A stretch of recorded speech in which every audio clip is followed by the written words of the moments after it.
Nation. Let's go. Squad. We have made it, everyone. The transfer portal is open. We've done it, guys. We've done it, and everyone's in a good mood, right? Could not be better. We got some motion, man. A little bit of motion. It's some early motion, but hey, slow motion is better than no motion. The wise man. We appreciate that, Scotty. We need the wise words today because it's time to lock in, man. It is transfer portal season. This thing is open, and the Buffs have been active early at this point. We'll dive right into it. We'll talk CFP. We'll talk some portal entries on the Colorado side as well today. It's been a minute since we've all been together. No, for real. All right, we got 4 defensive lineman targets, 4 big-time guys at lower levels. I think about exactly what we were talking about coming into this transfer portal season. Who do we want to start with? Where do we want to start with this? I got to start. Before we start, I got to start because people have already started. Oh, Lord. What I'm saying. I'm so confused because all of the time leading up to the portal, all I heard about is no more Power 4 retreads. I'm sick and tired of these cheerleaders from Alabama coming here and stinking up the joint. And so, okay, I have stayed on kind of in the middle all along, which is kind of like you got to take some from here, some from there. You got to kind of pick from all pots and try and build yourself the best roster. But that was what I saw was the main kind of narrative was like, I better not be seeing these guys who were 4 stars, who never committed or who never played anywhere. Now all of a sudden they're going to come here and get a chance. So what do the Buffs do? They immediately go out and target highly productive G5 and FCS players. And now what do I see? Oh, G5 University, FCS University. These guys stink. Look at their offers coming out of high school. I'm like, what are we doing here? This is a damned if you do, damned if you don't situation. Exactly, bro. What do people want? Do you want the Alabama and the Ole Miss, the SEC retreads who have limited production, who are unable to crack the rotation or give playing time at their Power 4 stop, and you are unsure of if they are even have the ability, the talent to play at this level? Or would you rather go in the other bucket of guys who have proven that they not only can play college football, whether that be G5, FCS, that they are proven that they can be productive and like impact players? And that is clearly who Colorado is targeting early on here in this transfer portal window. And as you alluded to at the top, Jake, that's what we talked about. That's what we said, or at least I know I said personally that I would want them to target, because there's really 2 boxes, right? The guys who were productive at their Power 4 level who are entering the transfer portal, they're staying in that range. They're going to stay amongst those Power 4 schools that can offer them big bag, that are contenders in the college football playoff in most people's eyes. And when you look at the best transfers that Colorado brought in this past year, most of those guys were G5 FCS guys. I think of Tawfiq Byard, who came from South Florida. I think of Joseph Williams, who came from Tulsa. I think of Zary McGill, who came from Louisiana Tech. All these guys are very impactful and productive for Colorado coming up a level. So we tried to warn people that this was probably going to be the strategy, and we're seeing it play out right now. There are ballers at all levels, point blank, period. And as we watch Indiana yesterday dominate Alabama in the college football playoff game, a lot of their players, a lot of their transfers in who arrived in Bloomington ahead of the 2025 season are guys of this ilk who came from the G5 FCS ranks. And I think it's the right way to go about it, especially if you're balling on a budget, so to speak, when you don't have the funds, the ammo to go get the dudes who are looking for $1 million plus out of the portal. So this is where we're at. But I'm excited to talk about these guys who have already locked in visits and whatnot. Yeah, I mean, it's just a condition of the Coach Prime era here. I mean, damned if you do, damned if you're not. Of course, there's a lot of expectations and stuff, but again, this is just what happens when you lose, when you go 3-9 in a season. People get extra critical, and we can't really see the forest through the trees. Also, I mean, Scotty, to your point, Trinidad Chambliss was at D2 And now he's playing himself into being like a first round quarterback type of Yep. player at this point. All right. Let's start on the interior then. And we'll start with this guy, Ezra Christensen, former New Mexico State defensive tackle. He will be taking a visit the 6th and 7th. That is next Tuesday and Wednesday. Chris Hummer of 247 Sports reported that. He was an all-conference USA pick this last year for the Aggies. 42 tackles, 11 tackles for a loss, 6 sacks, and a forced fumble. He's a slightly undersized. I think he's like 6'1", 300, 290-ish pounds. Kind of plays some 3-tech. I don't know if he's exactly a nose that you're looking for, but you have no one on the defensive line. You need guys at this point, and this guy was one of the best in Conference USA in the G5 this year. Yeah, I mean, that's what you're looking for. He had the 3rd highest PFF grade among interior defensive linemen in all of FBS. The 3rd highest in all of FBS among interior defensive linemen. And this is somebody, when you turn on his tape, the first clip I saw of him today was actually him playing on the edge, kind of in like not kind of like a wide 9, but certainly that wide edge, just pushing a right tackle right into a quarterback's lap, smacking the ball in the quarterback's hand for a strip sack and whatnot. So this guy has the versatility to play maybe on the edge, but I agree with you, Jake. He kind of seems more like a 3 technique, maybe some nose tackle, but this is another talented guy. You look at the film. I mean, this is a nasty player, like somebody who is like, oh, yep, he looks like he's ready for the jump to the Power 4 level. So you look at the metrics, you look at the production, he checks a lot of boxes.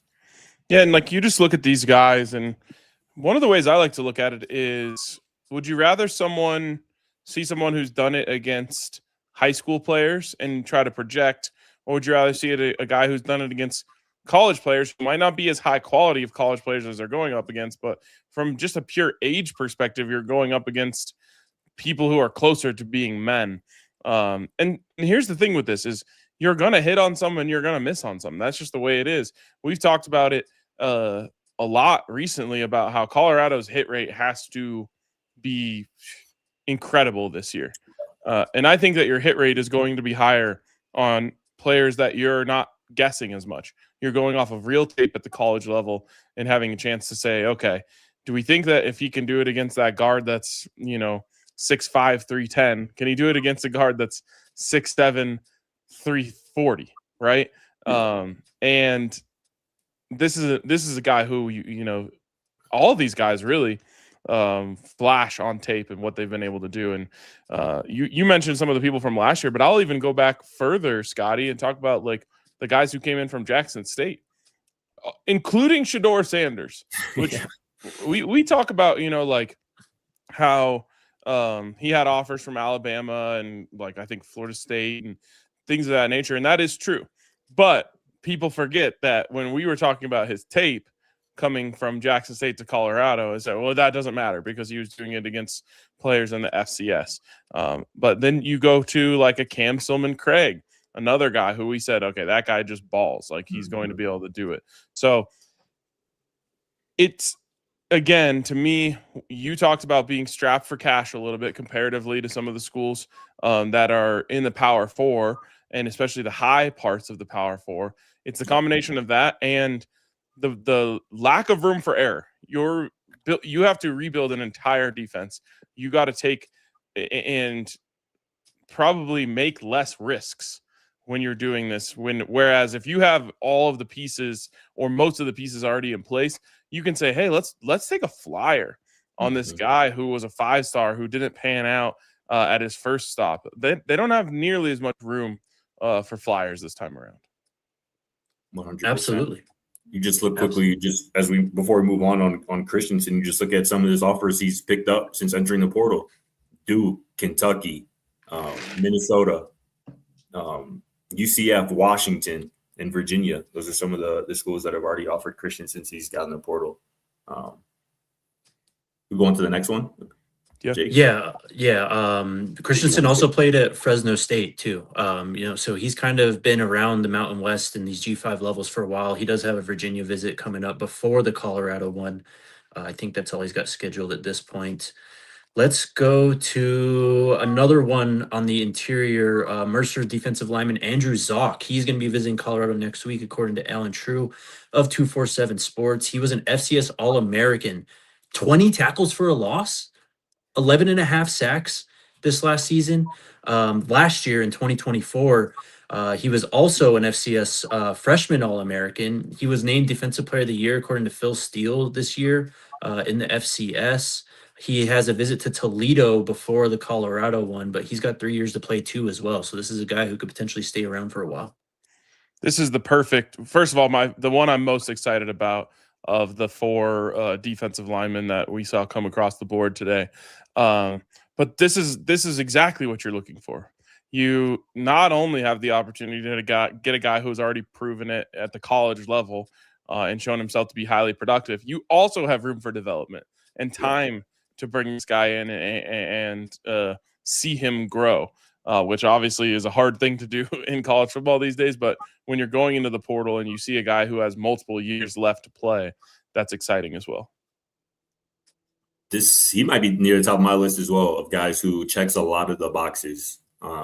Just over the last 2 seasons, his first 2 seasons of playing college football, right? This season, 11 sacks, 56 total pressures this season. That's ridiculous. The leader in pressures on Colorado this year had 27. Zock had more than double Colorado's, team leader in pressures this year. Just over, like I said, those last 2 seasons, 18 sacks over the last 2 seasons, 34 tackles for loss over the last 2 seasons. I just don't care about what level of football you're playing at. If you have that type of those measurables with that type of production with the film to match. And this is somebody who would be a great add because I think it's somebody, again, who can play maybe some edge, can play on the interior for you as well, if need be. Zock, who's already locked in a visit, would be a great add. Yeah, so he's listed on the Mercer roster at 6'2", 250. The clips I've seen have him kind of on the edge most likely, but at 6'2", 250, I mean, this is absolutely a guy who can kind of grow into potentially an interior guy. I mean, he is so active. If you go watch his Mercer clips, just all over the field, run game, pass game, he is a beast. Another edge. Freshman, go ahead. As a freshman, you said what? Go ahead. I was just going to say, as a freshman, he finished 4th in the voting for the Jerry Rice Award, which is the National Freshman Player of the Year in FCS. And then this year, as a sophomore, Phil Steele named him his FCS Defensive Player of the Year. This dude is like that. Yes, he is. Sticking kind of on the interior here, former App State defensive lineman Dylan Manuel will visit Colorado this weekend. He's scheduled to show up tomorrow, stay through Sunday. He had 37 total tackles, 7 TFLs, 3 sacks, and 1 interception for the Mountaineers this last year. App State, a bit of a down year. I think they only won 3 games, but they are one of the premier programs. They've gone up from FCS to G5, and yeah. Most definitely. Would be a nice add. I've heard that, the interest is certainly mutual between those two, between Colorado and Dylan Manuel. Well, that's what I was going to say. These early visits, especially the ones that are immediate, are, I would say, the most likely to commit immediately as well. Yes. That's mutual interest that, spans. It didn't just happen overnight. Right. Yeah. And then last one is MJ Stroud, former Georgia Southern edge. He's visiting next week, according to Chris Hummer of 247. He was first team All Sun Belt this past year, had 33 tackles, 15 and a half tackles for a loss, 6.5 sacks, 3 forced fumbles, and 2 passes defended in 2025. Production. He's also visiting West Virginia, Michigan State, but you mentioned it right there, 15 and a half tackles for a loss this season, 6.5 sacks. Really put it together in a handful of games too. In the film, again, you just put it on, you're like that. If you don't helmet watch, you're like, nah, no way that guy plays at a place like Georgia Southern. Like, that's a powerful football player right there. And that's what you just got to add. You got to add, because in addition to that, I don't think these guys are going to be asking for top of the line money as well, which is obviously a big factor, right? If you feel like you can get production at a price that fits your budget, that's what you got to go after. Yeah. And I mean, these guys are coming in and regardless of what they end up making, it's going to be less than the guys who are going Power 4 to Power 4. And so they're coming in kind of on a contract year, which is funny because in this day and age in college football, everyone's in a contract year every year, which is wild. But they're coming in on prove it deals, if you will, to take an NFL term to try and say, hey, look, I can make it here. I do deserve this. And then they'll ask for more money the year after that. Right. It's kind of going back to like what Coach Prime was preaching those first 2 years, right? NFL, not NIL. That's got to be the approach for this year. You got to sell them on the vision that, look, you can kind of come down here, get a little payday, but man, if you ball out, it's going to be so much more worth it. And you can kind of use those guys from last season, 2024 as an example there too. And as we're just talking about defensive linemen, edge players, CBS Sports put this out over the weekend, just like the ranges for portal guys by position. Your high-end defensive tackle is going for $800,000 to $1.5 million. Your average defensive tackle is going for $500,000 to $700,000. Your low-end defensive tackle is going for $250K to $500,000. It's crazy. Just crazy. And that's not even, those are your depth pieces. You know what I'm saying? Yeah. That's to round out the roster. $500,000. What's crazy, like, I don't know why this just hit me today, but like, I would love to be a high school football coach right now.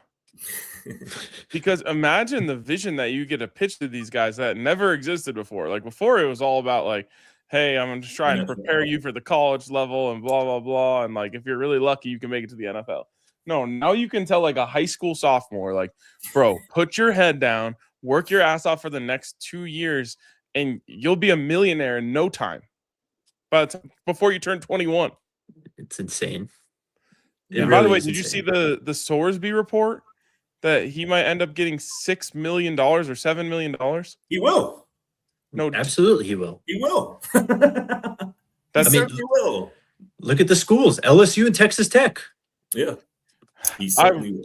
Texas Tech should realize that they just had Brendan Sorsby on their roster, and he scored 0 points in the college football playoff. Texas Tech might spend their entire revenue sharing budget on a quarterback this cycle after what happened yesterday. They got to get a good one, not Brendan Sorsby. Yeah. Hey, imagine how Cody Campbell feel right now. No, I was thinking about that. Like, I get y'all all this damn bread for a Big 12 championship? Are you for real? Not even a playoff win?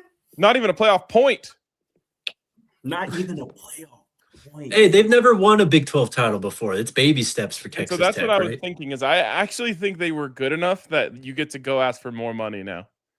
Probably. If they didn't win the Big 12 championship, then people would be like, bro, all my money, we don't have shit to show for it. It's like, now it's like, hey, look, we won the Big 12, but clearly we need more money to win more. Which is crazy because I think they spent more money than anyone on their roster this year. They did. I'm pretty sure they did, yeah. But they messed up by saying, like, we're good at quarterback. Like, whose bright fucking idea was that? Well, I will also say this, too. Like, they also probably felt, at least early in the season, like, if Morton, looks like how he looked yesterday, we still got the young boy, Will Hammond, but when he got hurt, middle of the season, that kind of. But just I feel like if Hammond was healthy, I feel like they would have went to him yesterday. They would have tried for sure. Yeah. They could have had Mendoza. They could have had Chambliss. There's so many guys. It keeps on going down. It's insane.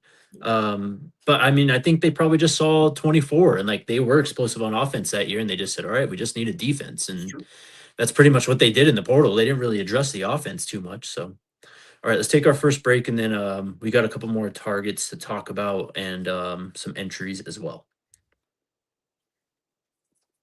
Shout out Taco Bell, man. The homies, they've been crushing it all year long.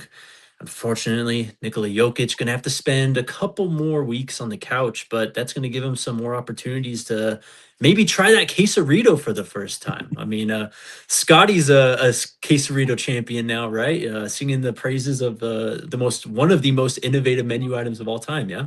Iconic. And it lived up to all the hype, my boy. It was so good. Try to tell you, man, Taco Bell's been doing it for a long time. Thank goodness they brought the quesarito back. Let's get that legendary connection cemented. Let's let bygones be bygones. Draft day back in the day. Let's get Nikola Jokic to try this quesarito. And Taco Bell wants to hear from you, CU fans. With the Buffs box being done for this year, let us know in the comments which player you want to see on the collectible cups for the 2026 season. We're going to be talking about some potential guys. Maybe some of these guys show up. You never know. But again, drop your comments in the chat. Let us know who you think deserves to be featured next year. Liv Moss over at Taco Bell. And shout out to our friends over at, Dick's Sporting Goods. You can go over to Dick's Sporting Goods for the hottest apparel and footwear from top brands like Nike, Adidas, and of course, right here in the metro area, you can get your DNVR gear right at Dick's. But you can get your latest equipment for baseball, football, soccer, basketball, golf, and of course, all your tailgating essentials as we hop in to the NFL playoffs. And if you find something that they offer at a lower price, they will match that with their best price guarantee. So get over to Dick's, check them out. If you're heading to a game, you need some gear of the team, or maybe you want to set up something for the tailgate, or you're just, trying to set up your kids for a new season of sports coming around. Remember, every season starts at Dick's, and you can get your gear fast with free curbside pickup at your nearest store or easy shipping from Dicks.com. Shout out to our friends over at Dick's. All right. One more defensive lineman we'll talk about. This is a former big-time player, big-time recruit as well. Notre Dame defensive tackle Armel Mukam has at least been in contact with CU, is what JGPCFB on Twitter reported. He's heard from 18 schools, it sounds like, to this point. Was a former 4-star and top 200 recruit back in the 2023 class. Played in all 12 games this last year, but Colorado, among many other schools, trying to enter the sweepstakes to see if they can get him on a visit.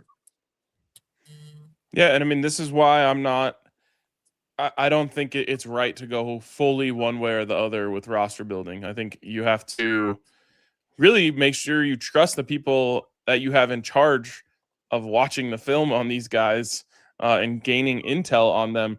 Because that's the other thing, is it's not just about the tape. As much as the tape should dictate a lot of your decisions, it's also about, hey, how is this guy as a teammate? What's his work ethic like? Does he show up on time? Does he put the work in the meeting rooms? Because you can have, especially, and I'm ranting off on a side tangent here, but especially at the lower levels, you have guys who, because they're more talented, can get away with a lot more. If you're a coach at one of these G5 schools and you have a player who's really talented and he's not showing up to meetings, like, you might just play him, and just because you know that he's going to help you win on Saturdays.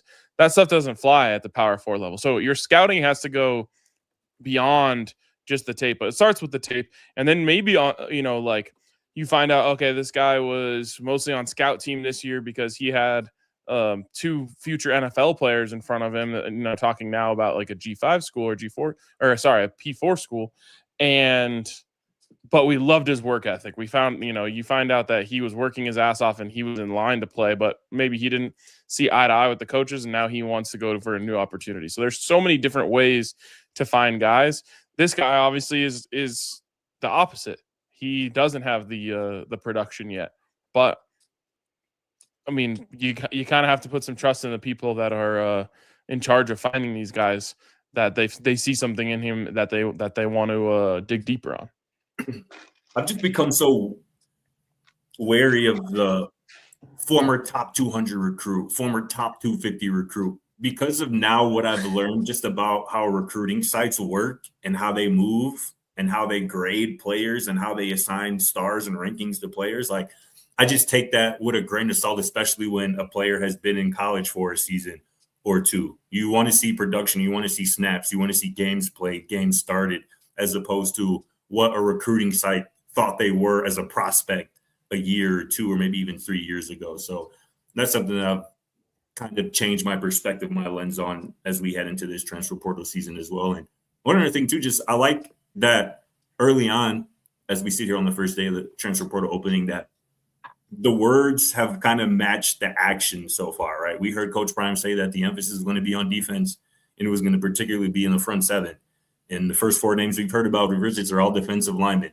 And that has to be the emphasis. That's how you got to at least start trying to rebuild this thing, is via the trenches, particularly the defensive side of the ball. Like, I think a lot of people would have been pissed off, and maybe rightfully so, if the first 4 names we heard from today for visits were, receivers or something like that, which, again, they do need to add receivers, but that's certainly not the number one priority, especially like how defensive line, interior, and edges in particular. So I like that that's where they seem to be starting this process this time around.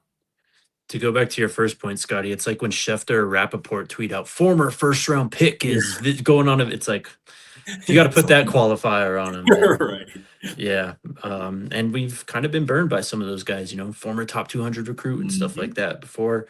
And to your point, RK, look, after this last year, I think it's super important that you have to find those intangibles in guys, work ethic, what these coaches said about them at their previous stops, what their high school coaches said about them, because that there's so much that went wrong this last year, but a lot of that was kind of just missing on guys from that perspective. Leaders, dogs, guys to carry the flag into battle. We talk so much about that. And it's got to be an emphasis in the portal this cycle as well. Yeah, and like you mentioned, like that information cannot come from your meetings with this player. Everyone has sat in a job interview and put on their best, outfit and answer the questions all the right way. Everyone's been trained on how to do that. You have to be talking to the janitor at their high school to find out what these guys are made of and how they're really built. And obviously I'm exaggerating a little bit, but it's that type of dedication and digging that will reveal the character of the players you're really going after. And like, you can find guys who are desperate to be great, and that's what you need. Yeah, absolutely. Scotty, you want to tell us about this James Madison corner? Yeah, want to just bring this up to everybody's attention as well. Justin Eaglin, Colorado is in the mix for him. They are in play for him as well. James Madison transfer cornerback, 6'1", 175-pounder, was second team all Sun Belt this season, had 5 interceptions this season, 8 pass breakups, had a pick just a couple weeks ago in the college football playoff game against Oregon. So this is a really good player. Again, productive, has kind of the size, at least the height that I believe this coaching staff is looking for. This would be a really good player. Keep an eye on him, scheduling a visit to Colorado within the next week. But there is certainly some mutual interest between Justin Eaglin and Colorado. This would be a really nice add to that secondary. Somebody who I think if Colorado is able to close the deal here, I would expect Eaglin to be one of Colorado's starters at cornerback in 2026. Love it. Tremendous on the ball production. You mentioned the pick in the CFP this last year. It's exactly what you're looking for. And as you mentioned, the height going to be key. You're going to need the length and all the tangibles that the staff is looking for to play cornerback for Coach Prime. Had a nasty pick 6 against Washington State this year too, like a real ball hawk, like real sticky in coverage. Good player with still a lot of development still in his game as well. Totally. That's kind of it for potential targets on day one. It's day one of I don't know. We'll be talking portal 4 or 5 months straight, pretty much, it seems. Yeah. What was the day that it's the last day to enter the portal? 16th. Yep. Okay. So yeah, we're gonna sprint from now until then. We'll definitely get a lot of news over the next 2 weekends, I assume. And then, we'll still see more news rolling in after that, but it'll probably slow down a little bit. Right. And I wouldn't count on this weekend, but the weekend after really being a big visit weekend too. Yep. They're going to have some this weekend for sure, but I wouldn't be surprised if you see a big list come out ahead of next weekend. And with that, transfers out. We are up to 29 now. Can I just add one more to the name to watch? This one was just tweeted out. The guy we talked about, we brought up, was on the show about a week or 2 ago. Gideon ESPN Lamb. ESPN, let's go. Just tweeted out. just tweeted out about 20 minutes ago that he picked up an offer from Colorado. So keep an eye on Giddy and ESPN Lampron. This is somebody who, I mean, absolute dog at Bowling Green. 119 tackles this season, y'all. 17 and a half tackles for loss this season. This would be a really good player, a really good addition. He just picked up an offer from Colorado, so keep an eye on that. That is crazy production. Wow. Insane. Yeah. Did you guys see the guy? I had no idea, which is its own problem, not of ours. But the player who led college football in tackles this last season went to Colorado State. He's in the portal. I did Yeah. see that. Yep. 143 tackles or something. Insane, bro. That's nuts. Owen Miller or something along those Yeah. lines. He must have been the only one out there running around. I mean, makes sense, I guess. Also, no, ESPN is his actual middle name. Yeah. Legally. Yes. His Twitter is actually ESPN Gideon. So, okay, transfers out. When we last had a show on Tuesday, I think Brady Kopetz and Ryan Staub were the last big ones. London Merritt, DJ McKinney have entered the portal. Man, it is what it is at this point. It's a crazy world that you spend all this time recruiting these guys, and then 8 months later, a year later, whatever it is, they decide that whatever vision they were sold just a year prior doesn't match up with where they are. So, I mean, obviously this last year played a lot in terms of what happened on the field, but talking particularly about London, I mean, it just sucks to see a guy, kind of flash and then obviously just dip. Yeah, man, it breaks my heart. Breaks my heart, man. That's a really good player. We obviously deemed him a cornerstone. I think London Merritt's going to play in the NFL before too long. I think he's a professional NFL football player, and he showed real glimpses of that as a true freshman. So it sucks when you lose guys like that. But when you go 3-9 and have some of the coaching issues, some of the issues that we have seen kind of run through that program, you don't keep guys like that. You just don't. And especially when pretty much everybody who was productive last year for Colorado has, exited, aside from, the quarterback and the left tackle pretty much. This is where this program is at. And it's unfortunate because obviously they spent a lot of time and resources in getting London Merritt committed to Colorado after he was originally committed to Ohio State. But yeah, it sucks, man. But this is the consequences of actions, man. You can't have a 3-9 season and expect to keep guys like that. Yeah.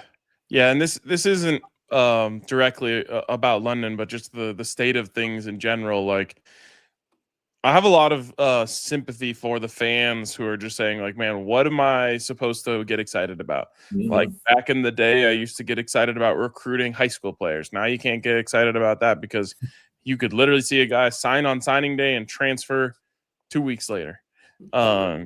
Then, it was okay. At least I can get excited about the guys on the field. Well, those guys are here and gone. And it's like, I love this sport and this team so much that, like, I'm maybe turning a blind eye to it a little more. But I can't disagree with anyone who's saying, like, man, you can't even get excited about a player who's a freshman who comes in and balls out. And then to take it even a step further, there's obviously all the videos going viral of Michael Irvin this weekend, just wilding out on the sidelines. And on all fours. Yeah. Wilding on the sidelines. Like, bro. And someone said something along the lines that, like, really hit me hard, which was like, hey, like, everyone's getting their jokes off about Michael Irvin and this is funny and whatnot, but this is what we're going to lose in the future, is the alumni that is so invested in the college team that they played for, because it's actually becoming a part now where, like, it's more uncommon to stay with a team for all 4 years than it is to transfer one time at least, if not multiple times. And so, like, next year, we know for a fact that CU's defense will be all new players, save for maybe one or two guys. Mm-hmm. And it's not crazy to think that a year later after that, it'll at least have to be replaced halfway. And so it's like we're losing out on some of the things that make college football great. And you can certainly make the argument that it's what's best for the kids, because these guys are going and making like life-changing money at different schools now. Someone like Trinidad Chambliss is like such a cool case of someone who probably never would have had a shot in the NFL, might have never even gotten a second look, and now has a very good chance to be a first-round pick. So that part of it is great. But for the actual sport itself, and for the fans who make the sport happen with their dollars and their viewing habits, this is it's getting ugly, very ugly. They got to find a way to get the agents out of how much power they have at this point. And I don't know how you really control that, because I don't think you can really put the toothpaste back in the tube in terms of like paying players as much as you are at this point, because I mean, you obviously try and change that, and you're just going to have an almost all-out mutiny, almost like a lockout type of situation in college football, which would, again, be unprecedented, but we're living in an unprecedented age of the sport. But yeah, those guys who stay 4 years and like become graduates of the school, and like they're showing up, right after, graduation, even if they are in the NFL the rookie year, that stuff's gone to this point. You might be lucky if you have one of those guys, to celebrate on senior day every year at this point. You mentioned NIL agents, and that's kind of where I was going to go earlier when RK was like, I would want to be like a high school coach nowadays. And when he said absolutely. That, I want to be an NIL agent. They the ones really touching the funds and really having motion in this space right now. And a lot of them I've noticed are young too. And that is another thing that just gives me pause. Like a lot of these dudes are college age kids, just like the athletes who they're trying to negotiate for, which again is not something that breeds a lot of confidence in this process going right. So there's a lot that has to change. But I also saw somebody today, they were like, if you're a good college football player, it makes sense to enter the portal after every season. Of course. You could come back, but you had that conversation like, look, I'm gonna go out there and check my price. I might come back, but it would be doing a disservice to myself after a good season to not try to go out there and renegotiate with my current team or see what my market value is elsewhere. And that's where we're going to be, where all the good players after every year, either you're getting that re-signed graphic that we've been seeing pop up lately, or they're just entering the portal and they might come back to the school, but more times than not, there's going to be another school, another program willing to pay you just a little bit more for the production or your talent or whatever. You will always get paid more somewhere else. Yep. Because as soon as you enter the market, now you have bidding on your side. Yeah, and, I mean, you can just go look at NFL free agents last year and look at the guys who re-signed with their team during the season versus the guys at their same position in the same tier who hit free agency.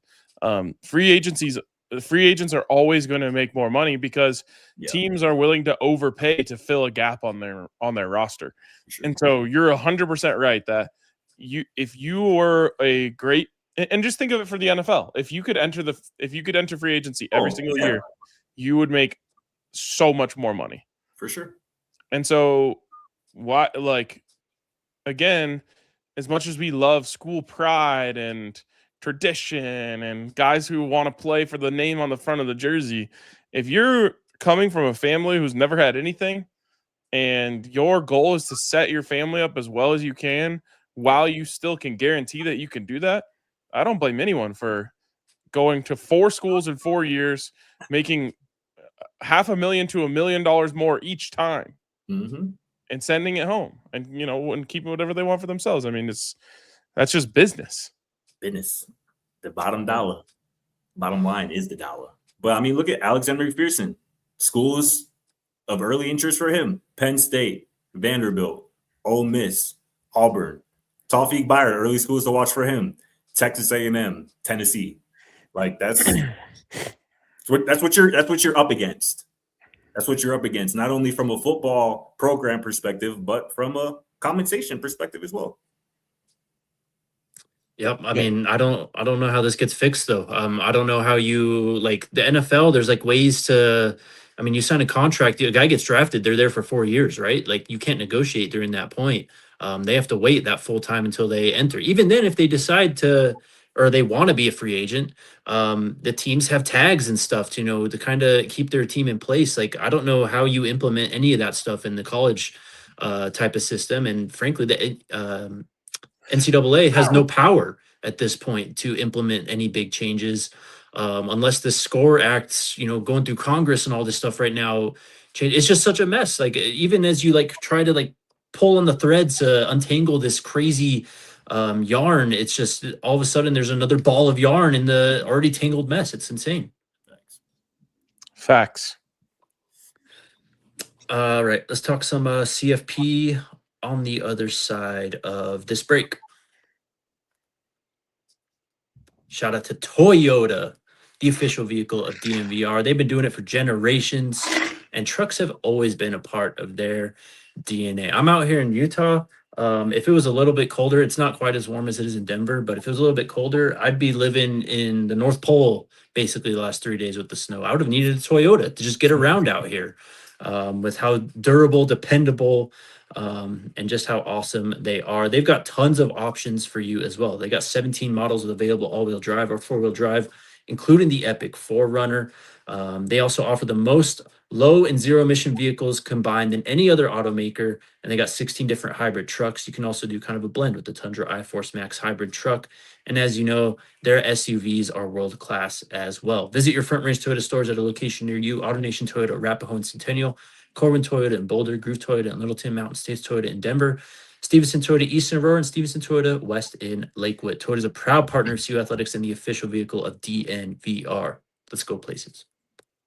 And shout out to the squad, our good friends over at Ent Credit Union, man. You've heard us talk about Ent Credit Union and their Broncos checking product, and also all the dope, awesome perks that come along with that, man. Like the game day discounts at Empower Field, man. You get a chance to win Broncos tickets and a bunch of exclusive merch. And also for those signing up, they're giving you $200. That's right. $200 is going to be dropped right into your account after meeting just a few easy requirements. And you also could get a Fire Broncos branded debit card, man. It could be Bo Nix on there, Patrick Surtain II on there. They're available now, and they're almost pretty much like collectibles. So with this playoff push heating up, man, it's the time to lock it down. The perks, the card, and the $200. If you're ready to bank like a Bronco, head on over to ent.com/DNVR to learn more. Insured by NCUA, membership required, account requires associated ENT Broncos debit card, and it requires a $100 deposit and activation of a debit card within 30 days of account opening. But shout out to Ent Credit Union, and shout out to them first place AFC West champion Denver Broncos. Hell yeah. Before we get to playoffs, actually, one more guy in the portal we should mention, and that is the offensive lineman out of Western Carolina, Manasseh. I think it's Menashe. I had a homie I went to high school with named Menashe, and it was spelled similar, so I think that's how his name's pronounced. All right, Menashe Riper, 6'4", 300 pounds, from Lakeland High School in Lakeland, Florida. Should be a name that brings back some memories for Buffs fans. He's lined up a visit to Marshall at this point. Colorado has offered him. We'll see. I mean, he quote tweeted my offer tweet, so I think there's some interest there. He's got an 82-inch wingspan, 2 years to play too. So we'll see. Hell yeah. You mentioned that DJ hit the portal, right, Jake, didn't you? Yeah, we didn't really talk about him too much. Shout out to DJ though. Yeah, somebody just put in the chat that we didn't talk about him, but I thought you mentioned him. Yeah, it's just it sucks. It was had a really strong 2024. Things happened in 2025. We didn't see him down the stretch, but again, it's a result of actions. I would expect to see DJ McKinney return to his home state of Texas, to a school back in his home state of Texas. So keep an eye on that. I think we didn't talk on it much because it's one of the worst kept secrets. Yeah, since I mean, what, week 10? No doubt. Yep. Obviously didn't finish the season, but yeah, hope he gets back to that level of play from 2 years ago, because as Coach Prime said, I think he's got some NFL ability and certainly has the skill set to do it at a high level, but he's got to put it all together. Wish him the best though. Absolutely. All right, guys. So I don't know. Should we just start with the absolute banger of a game that we had last night? Ole Miss and Georgia, another instant classic. Those two, shout out to those two teams, man. They gave us one of the games of the year early in the season, and they gave us the game of the playoff so far. Trinidad Chambliss, Ole Miss's dudes, Georgia. I mean, where do you want to start? I'll let our case on his squad. Yeah, man. I'm hyped for Ole Miss. They got abandoned by Lane Kiffin, and it's the administration should have expected it, but maybe not the kids. I'm just hyped for them because I think they have a legitimate chance to win a national championship. And what a way to stick it to someone who didn't believe in you than to go out there and win the whole damn thing. So I love that team. Like I've obviously watched every game of the college football playoffs, and in terms of just doing all the things that you need to do to win football games, like that team does them all really well. So I love watching them play, and that like little spurt from Trinidad Chambliss in the second half was on a heater. Yes, all timer on a heater for real. Like I think we just saw our first NFL or college football heat check. Like he was just feeling himself, and that back shoulder to finish it off was just perfect. So that was really fun to watch. By far the most entertained. That little spurt was the most entertained I've been watching the college football playoff the whole time. Stoked for them. Love that team.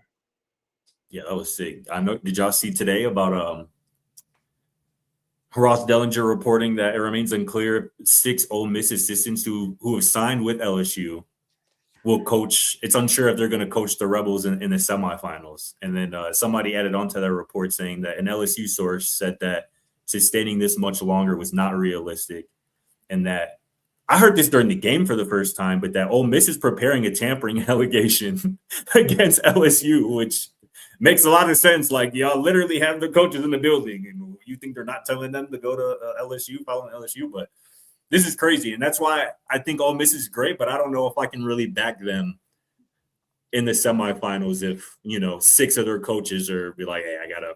No, that's going to give them more motivation. Maybe. First of all, this is fucking nasty work. It and the losers in this situation are just the players. And that pisses me off. Second of all, if those coaches do leave, I hope 0 players transfer from Ole Miss to LSU. And they say, go fuck yourselves. And third of all, I do think that I could just give them more motivation. They've got 2 games left. It's not like they have to go do anything crazy. They're going to have to play 2 of their best games, which will be difficult. But I don't know, man. I think that they're built off of this right now. Did you see what the Ole Miss defensive lineman said about Kiffin? What? So, did you hear about how apparently Lane was trying to get into the booth during the game? Yes. So, Ole Miss defensive lineman Xavier Harris, after the game, he goes, that's what Lane Kiffin tried to do. He tried to be a damn announcer, trying to be a troll. We were going to troll him. We got something for him. He was just trying to steal our shine. That's all he tried to do. That's all he's been trying to do, is steal our shine. Facts. Oh, boy, man. And, I mean, they weren't going to let this break down the negotiations, but boy, did LSU get fleeced that they got to pay Lane Kiffin for doing nothing to help that team advance through the playoffs. But he gets his bonuses regardless. Crazy. That's one of those things that sounded so good, like to just try it. Like, we got to do whatever we can to get him, like whatever back a month ago. And now you see it, and it's just like, this is one of the dumbest things that you could have possibly done. Like, if he's your coach, then like cut all the ties basically, or as much as you can to this point, to the old university. But I mean, they're literally paying him for Ole Miss winning games. That's insane. Imagine like how much those boosters and donors are rooting against Ole Miss. Absolutely. And I had this thought earlier in the game yesterday, and it was wrong, but I think it's instructional maybe. When it looked like early in that game that Georgia had control and they were going to win, I was like, well, Lane clearly left because he felt like this team couldn't win. In my opinion, he left partly because he felt like this team couldn't win big, win it all. And at this point, you can't say that they can't win it all right now at this point, as they sit here and win the Final Four team. So either that was a major miscalculation on Lane Kiffin's part, or he just said, I can't imagine him thinking that this team can actually win a natty this year and he still leaves. You know what I'm saying? Like, I feel like part of the decision to leave was like, I don't know if I can win here, or at least with this team. And he was that's what everyone told me. That's what everyone was saying at the time is, oh, bro, you go to LSU and you can compete for national championships year in and year out. Well, I will not be surprised if Lane Kiffin never makes it this far. I mean, Pete Golden already got twice as many CFP wins as Lane Kiffin. Mm-hmm. I don't think he expected Trinidad Chambliss to go off like this. I don't think anyone expected it. They didn't even start him to start the season. Exactly. And as we're on the show now, the backup just left. He just entered the portal. Austin Simmons. Yep. Oh. Yeah. It's like if Lane didn't see it from Trinidad, then nobody did. You know what I'm saying? I mean, they saw it enough to bring him in, but I was just saying, like, just responding to what Jake said, where he was like, Kiffin must have not have seen it in Trinidad in terms of him being able to lead this team to like winning big. But like I said, if Kiffin didn't see it, then nobody did. Yeah. And I mean, now there's no blue bloods left. Nope. Besides Ole Miss, who won a share, I think, in 1960, and of course Miami, who won 25 years ago at this point. There is potential for a first-time winner in college football. Ole Miss would be their first full share of a title. Of course, Indiana and Oregon have 0, though, too. Yep. Be fun. It's low-key it's kind of a pretty riveting Final Four. Very interesting teams. It is. And the matchups are Oregon, Indiana, right? And then Ole Miss, Miami. Ole Miss, Miami. And those that would be my ideal breakout of those matchups. Me too. Yeah, I mean, Miami was with a very impressive win over Ohio State as well. I mean, just running the ball. Those you did call it. That defensive line is different, bro. What they have in Ruben Bain and then the other guy, Akeem Mesidor. Yeah. Those guys are a handful. And I mean, Ole Miss looked good on the line. They obviously held up against Georgia, but I think those guys are probably the biggest test that you'll face, or maybe not, because I thought Texas Tech was going to be like that in the CFP. I thought that defensive line would be able to carry them through, but I mean, they looked as advertised through a half of football. They did. You should never lose a game when your defense plays as well as they did. For real. Yep. And then Indiana is Alabama dead? Holy cow, man. Yeah. I mean, no one expected Alabama to just continue being Alabama without Saban, right? I think it was the most common take. Yeah. Like, I think that they look like this is what Washington would have been if DeBoer stayed there. You know, like, right. They're good. They're really good, not elite. I really do think Sig is so good for this sport, man. He really just is. watch, bro. Like, they need to put. There needs to be like a Signetti camera, bro. I would watch that during Indiana games, bro. Keep a camera on him at all times, bro. Because whenever they pan to him during a game, I'm going to laugh, bro. Because whether it's just his facial expression, bro, or just the way he's talking to folks on the sideline, bro, he is what this sport needed so badly, bro. Well, he's always got like one eyebrow. Gee, when Alabama tried to get him to jump on their 4th down and they panned to Sig, and he's just on the sideline. Y'all tried us like that. He's got a man. Walking quote graphic too. He's got a lot of Saban vibes to him, man. Yep. Yeah, shout out to them. If only someone could have seen this coming. You might as well put that in like your Twitter bio or something, bro. Real shit. Recommended Kurt Signetti for Colorado. Yeah. If they win it all, you do kind of have to attach that to your resume at something. If he wins it all, he's already destroyed any type of expectations for any new head coach in the current age of college football. But if he wins it all expectations for any coach they're almost unbearable at this point. And that's another thing too.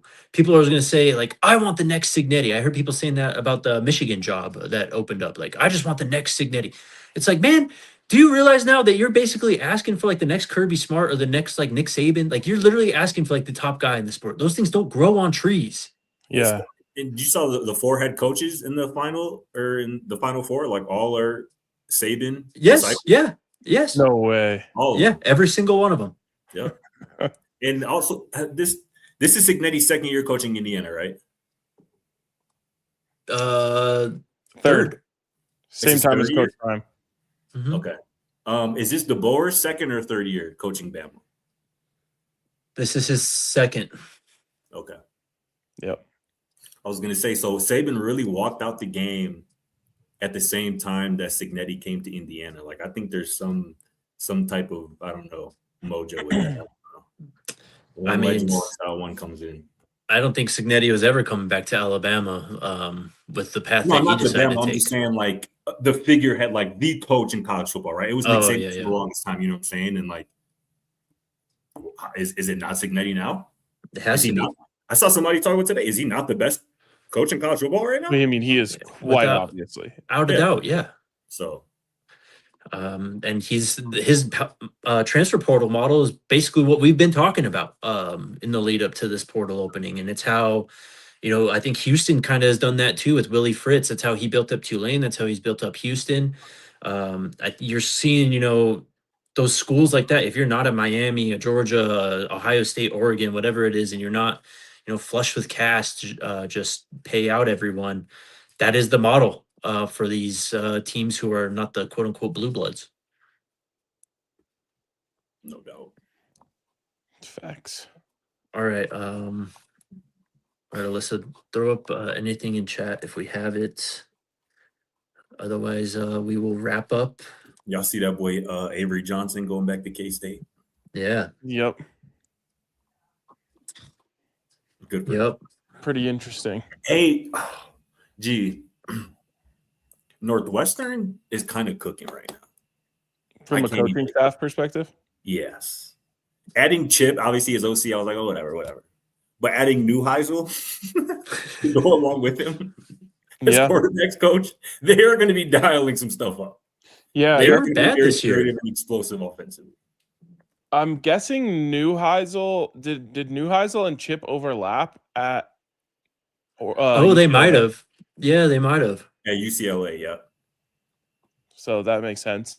That's a nice little resume builder for Neuheisel too, who I know really wanted a Power 4 OC job this year. Looks like it didn't come available, but now he can say like, oh, I worked under Chip Kelly and I did the whole like interim offensive coordinator thing and all that. Facts. Yeah, That being said, Northwestern it's wasn't a bad still team. Northwestern. They got a bowl win. They went 7-5 this last year, though. They were solid this year. Yep. They were solid this year. All right. I don't think we have anything in the chat, but shout out to y'all for hanging out. Good to see y'all, man. Miss you guys. We'll be back in the studio on Monday finally. Miss you too, bro. See you then. Yes, sir. Safe travels, brother. Appreciate it. Have a good weekend, y'all. Enjoy following the news. If anything crazy happens, we will be back. But we'll see y'all on Monday. Happy portal season. Let's go Buffs. Let's go Buffs. We all silly like the mayor.